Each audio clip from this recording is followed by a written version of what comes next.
What's happening, everybody?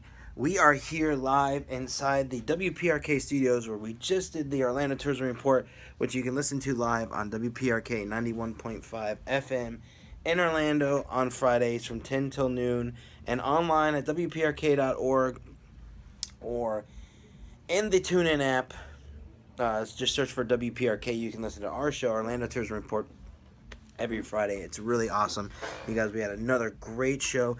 And I wanted to talk today about a touchy subject. I know a lot of social media backlash on this, but I want to talk about SeaWorld. And we just had a earnings report from SeaWorld. Attendance is down, revenue is down, um, but there is some good in that as well. And I want to talk about what I think they need to do to further themselves. And I also want to talk about the news. So we had an attendance drop. Their quarterly results. They had an attendance drop. They also had, or I think it was quarterly, and then they had a revenue drop. And that's all fine and dandy, but when you weed through the information and stuff like that, you see that more pass holders, there's an increase in pass holders, there's an increase in people buying passes, so on and so forth. And that happened at the end of the year when they announced the dining plan, which is $79 for a year's worth of food at SeaWorld. You get one meal per day for $79. You pay that one fee, and then you eat every day for the year, which I have it, and it's an amazing deal. I get a meal every day with the or entree, side, or dessert, and a drink every day for free. So it's an amazing deal. But SeaWorld is doing a lot of things. I think they're marketing more towards pass holders and doing more stuff for pass holders now. And I think that's a really good road for them to go on.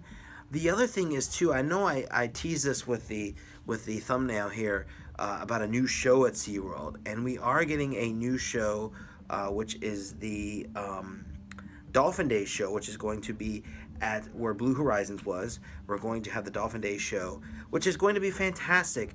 We're switching from a show that is purely theatrical with the animals and theatrics and flying around and birds and all this weird princess stuff.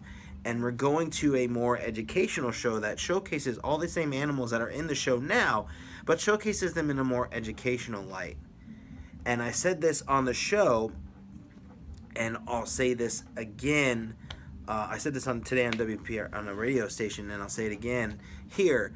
I think this is a good move for SeaWorld. I think SeaWorld needs to shift to these educational shows because I think society itself is not okay with these theatrical shows. They don't want to see whales kiss.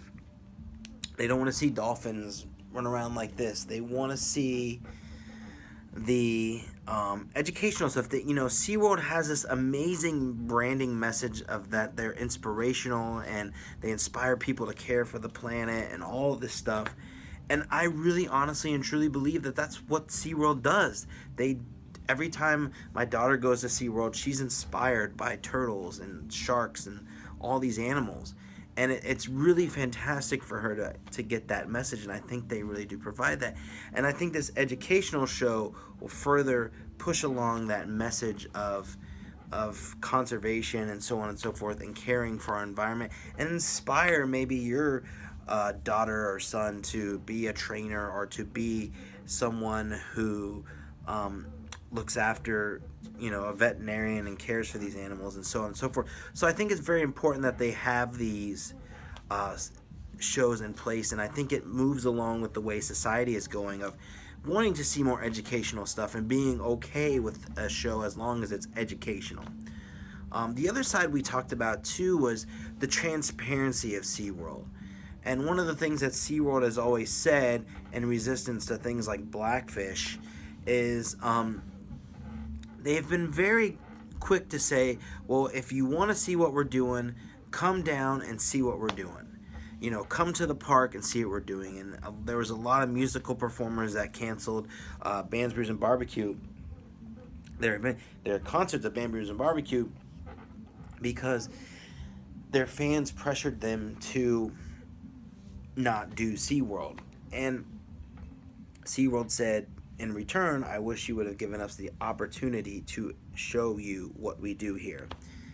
And I think that transparency that they have, this willingness that they want to have, that they want to show people what really happens, I think that could work very well for them in a sense that if they had webcams or something where people could constantly see what's happening at SeaWorld, what's happening in the tanks, what's going on with these animals when we're not there, what kind of care are they receiving, all these things that are going on, and making that and having that transparency right there, I think that will help them a lot because it tells these animal activists, hey, look, you hated us for so long, but here's what we're doing. Here's what we're actually doing.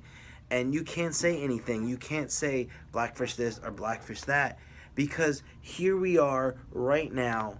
This is what we are. And I think that transparency I think SeaWorld needs two things. I think they need to switch to the educational shows and move more towards education and keep the fun in the shows, but make them educational and still keep the fun of the rides and all that stuff as well, and have that as well, but have those fun rides like Mako where it focuses on there's an awesome coaster, but there's also shark information in the queue, things like that. And I also think the transparency is key here because I really feel that if SeaWorld is transparent and says, here's everything we do, here's what we offer, here it all is, bam, right there, done. If they throw all that out up front and do that, then I think that more people will trust them, more people will believe in them, more people, they want to see what goes on behind closed doors.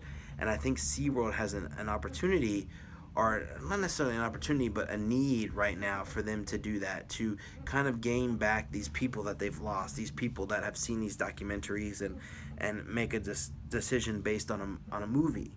And I'm not saying that's a bad choice or a good choice. I'm just saying that if you really believe, if SeaWorld really believes they're in the right, then show us what you have to offer.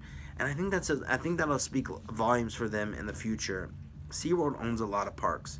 They have 3 SeaWorld parks. They have 2 Busch Gardens parks. They own Sesame Place. They're talking about expanding overseas. There's a lot going on for them. So it's a lot to maintain and a lot to keep going.